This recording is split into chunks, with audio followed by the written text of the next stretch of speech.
दोपहर का समय था। राजा अकबर अपने दरबार में बैठे कुछ सोच रहे थे। अचानक उन्हें बीरबल की कही हुई एक बात याद आई। उन्हें याद आया कि एक बार बीरबल ने उन्हें एक कहावत सुनाई थी, जो कुछ इस तरह से थी: खाने के बाद लेटना और मारने के बाद भागना एक सयाने मनुष्य की निशानी होती है। राजा सोचने लगे, अभी दोपहर का समय है, यकीनन बीरबल खाने के बाद सोने की तैयारी में होगा। चलो आज उसकी बात को गलत साबित किया जाए।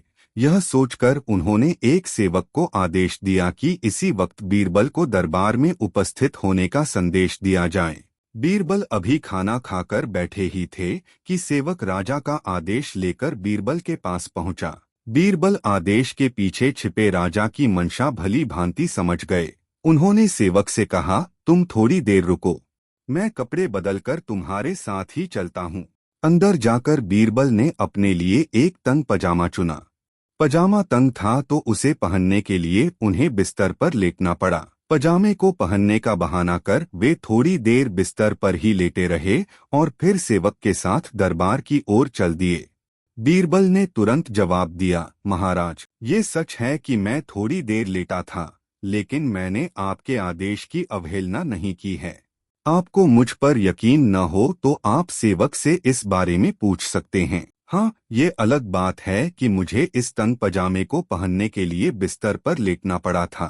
दरबार में राजा बीरबल की ही राह देख रहे थे।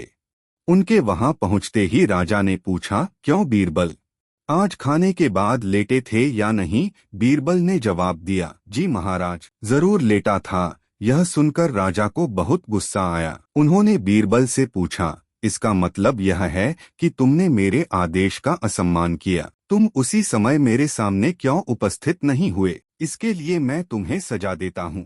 बीरबल ने तुरंत जवाब दिया, महाराज, ये सच है कि मैं थोड़ी देर लेटा था, लेकिन मैंने आपके आदेश की अवहेलना नहीं की है। आपको मुझ पर यकीन न हो तो आप सेवक से इस बारे में पूछ सकते हैं।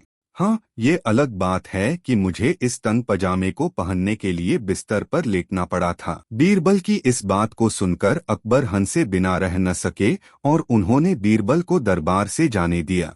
कहानी से सीख। इस कहानी से हमें यह सीखने को मिलता है कि परिस्थिति को भांपते हुए हमारे द्वारा उठाया गया एक कदम हमें अनेक मुसीबतों से बचा सकता है।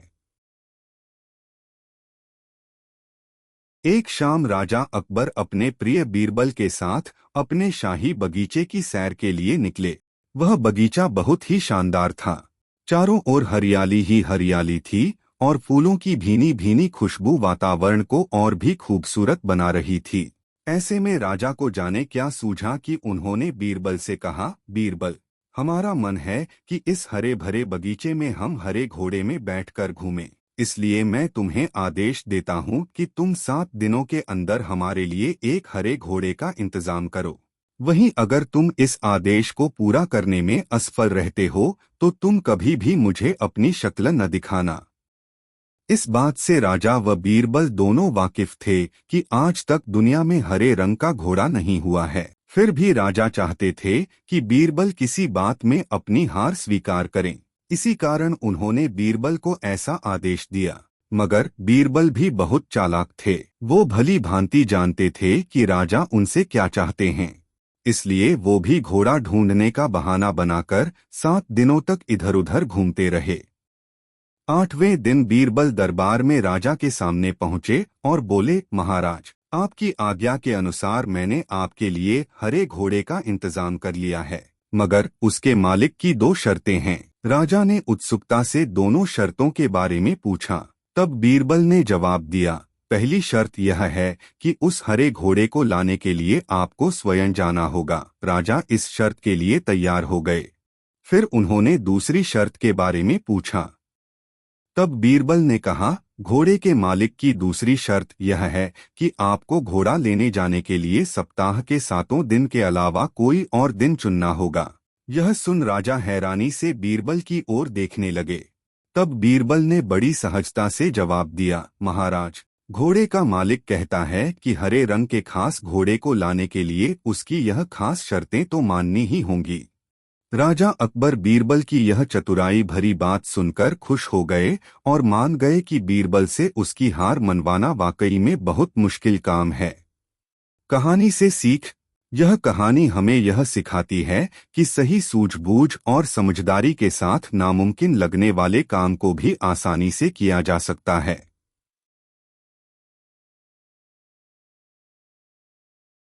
एक बार अकबर बीरबल हमेशा की तरह टहलने जा रहे थे।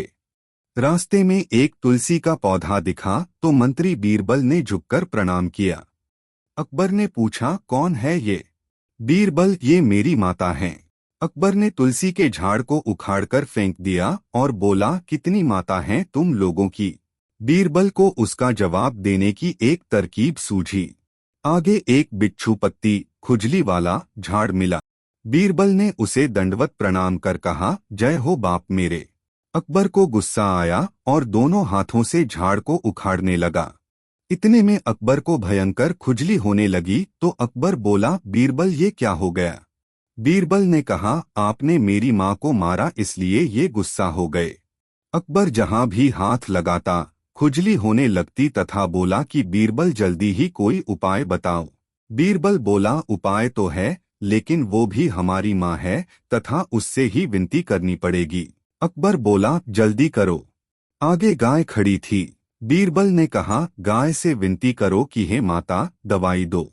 गाय ने गोबर कर दिया और अकबर के शरीर पर उसका लेप करने से फौरन खुजली से राहत मिल गई। अकबर बोला, बीरबल, अब क्या हम राजमहल में ऐसे ही जाएंगे? बीरबल ने कहा, नहीं बादशाह, हमारी एक और माँ है। सामने ही गंगा बह रही थी। आप बोलिए, हर हर गंगे, जय गंगा मैया की, और कूद जाइए। नहाकर अपने आप को तरोताजा महसूस करते हुए अकबर ने बीरबल से कहा कि ये तुलसी माता, गौ माता, गंगा माता तो जगत माता हैं। इनको मानने वालों को ही हिंदू कहते हैं।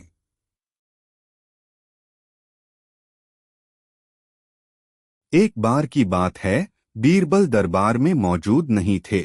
इसी बात का फायदा उठाकर कुछ मंत्रीगण बीरबल के खिलाफ महाराज अकबर के कान भरने लगे। उनमें से एक कहने लगा, महाराज, आप केवल बीरबल को ही हर जिम्मेदारी देते हैं और हर काम में उन्हीं की सलाह ली जाती है। इसका मतलब यह है कि आप हमें अयोग्य समझते हैं, मगर ऐसा नहीं है। हम भी बीरबल जितने ही योग्य हैं। महाराज को बीरबल बहुत प्रिय थे। वह उनके खिलाफ कुछ नहीं सुनना चाहते थे, लेकिन उन्होंने मंत्रीगणों को निराश न करने के लिए एक समाधान निकाला। उन्होंने उनसे कहा, मैं तुम सभी से एक प्रश्न का जवाब चाहता हूँ, मगर ध्यान रहे कि अगर तुम लोग इसका जवाब न दे पाए तो तुम सबको फांसी की सजा सुनाई जाएगी। दरबारियों ने झिझक कर महाराज से कहा, ठीक है महाराज, हमें आपकी ये शर्त मंजूर है, लेकिन पहले आप प्रश्न तो पूछिए। महाराज ने कहा, दुनिया की सबसे बड़ी चीज क्या है? यह सवाल सुनकर सभी मंत्रीगण एक दूसरे का मुंह ताकने लगे। महाराज ने उनकी ये स्थिति देखकर कहा, याद रहे कि इस प्रश्न का उत्तर सटीक होना चाहिए। मुझे कोई भी अटपटा-सा जवाब नहीं चाहिए। इस पर मंत्रीगणों ने राजा से इस प्रश्न का उत्तर देने के लिए कुछ दिनों की मोहलत मांगी। राजा भी इस बात के लिए तैयार हो गए। महल से बाहर निकलकर सभी मंत्रीगण इस प्रश्न का उत्तर ढूंढने लगे। पहले ने कहा कि दुनिया की सबसे बड़ी चीज भगवान है, तो दूसरा कहने लगा कि दुनिया की सबसे बड़ी चीज भूख है। तीसरे ने दोनों के जवाब को नकार दिया और कहा कि भगवान कोई चीज नहीं है और भूख को भी बर्दाश्त किया जा सकता है। इसलिए राजा के प्रश्न का उत्तर इन दोनों में से कोई नहीं है। धीरे धीरे समय बीतता गया और मोहलत में लिए गए सभी दिन भी गुजर गए। फिर भी राजा द्वारा पूछे गए प्रश्न का जवाब न मिलने पर सभी मंत्रीगणों को अपनी जान की फिक्र सताने लगी। कोई अन्य उपाय न मिलने पर वो सभी बीरबल के पास पहुँचे और उन्हें अपनी पूरी कहानी सुनाई। बीरबल पहले से ही इस बात से परिचित थे। उन्होंने उनसे कहा, मैं तुम्हारी जान बचा सकता हूँ, लेकिन तुम्हें वही करना होगा जैसा मैं कहूँ। सभी बीरबल की बात पर राजी हो गए। अगले ही दिन बीरबल ने एक पालकी का इंतजाम करवाया। उन्होंने 2 मंत्रीगणों को पालकी उठाने का काम दिया, तीसरे से अपना हुक्का पकड़वाया और चौथे से अपने जूते उठवाए व स्वयं पालकी में बैठ गए। फिर उन सभी को राजा के महल की ओर चलने का इशारा दिया। जब सभी बीरबल को लेकर दरबार में पहुंचे तो महाराज इस मंजर को देखकर हैरान थे। इससे पहले कि वो बीरबल से कुछ पूछते, बीरबल खुद ही राजा से बोले, महाराज, दुनिया की सबसे बड़ी चीज गरज होती है।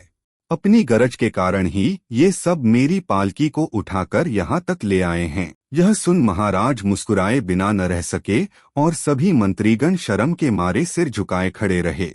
कहानी से सीख। इस कहानी से हमें यह सीख मिलती है कि हमें कभी भी किसी की योग्यता से जलना नहीं चाहिए, बल्कि उससे सीख लेकर खुद को भी बेहतर बनाने की कोशिश करनी चाहिए।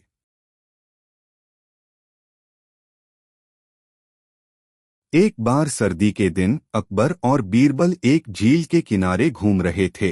अकबर रुके और अपनी उंगली ठंडे पानी में डाल दी और तुरंत उसे बाहर निकालते हुए कहा, मुझे नहीं लगता कि कोई भी इस ठंडे पानी में एक रात गुजार सकता है। बीरबल ने इसे एक चुनौती के रूप में लिया और कहा कि वह कोई ऐसा व्यक्ति ढूंढेंगे जो यह कर सके। अकबर ने झील के ठंडे पानी में खड़े होकर एक रात बिताने वाले को 1000 सोने के सिक्के देने का वादा किया।